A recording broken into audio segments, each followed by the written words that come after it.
droit à la paresse à partir de 60 ans, c'est légitime, mais même avant, j'ai envie de vous dire. En fait, moi, je suis très fâchée d'entendre que le gouvernement demande des efforts à des gens qui en font déjà. 49.3, motion de censure. 49.3, motion de censure. 49.3, motion de censure. 49.3, motion de censure.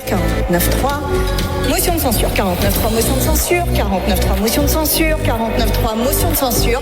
49.3, motion de censure. 49.3, motion de censure. 49.3, motion de censure. 49.3, motion de censure. 49.3, motion de censure. 49.3, motion de censure. 49.3, motion de censure. 49.3, motion de censure.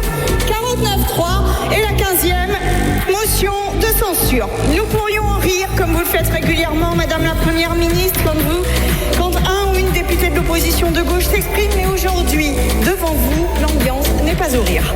Voilà pourquoi aujourd'hui, devant vous, nous sommes en colère. Parce que vous jouez avec les règles dérogatoires de la démocratie, comme des enfants joueraient avec des allumettes sur de la paille sèche. Vous jouez avec toutes les dérogations possibles pour ne jamais avoir à perdre, jamais avoir à entendre le peuple sa représentation. Vous n'aimez pas perdre, c'est humain. Mais votre responsabilité de chef de l'exécutif, Madame la Première ministre, est d'accepter la défaite.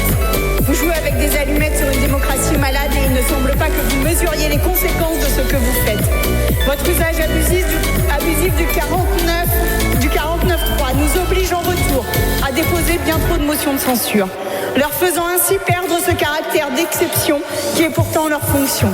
Petit à petit, plus rien n'a de poids, plus rien n'a de valeur, ni de sens. Tout est mixé, mélangé dans un bloubi-boulga d'argousies et de numéros posés dans le débat public les uns derrière les autres.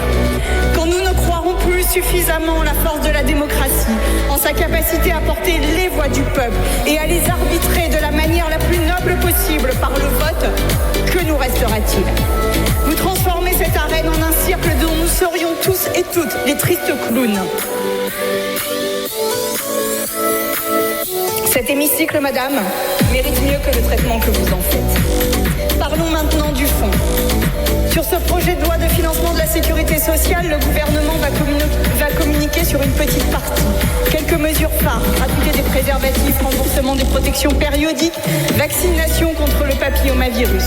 À l'écoute de ces mesures, on se dit que ça va dans le bon sens et que le gouvernement commence à comprendre que beaucoup de jeunes, malheureusement pas que, sont dans une grande précarité. Pourtant, ce budget a été rejeté en commission pour la première fois, comme celui de l'État d'ailleurs. Et nous vous entendons déjà argumenter. Les oppositions ne votent jamais, la France ne peut pas se priver de budget, bla bla bla. Ce que masquent ces paroles de posture, c'est une absence totale de réponse aux besoins en matière de santé et de retraite, de petite enfance ou encore d'autonomie.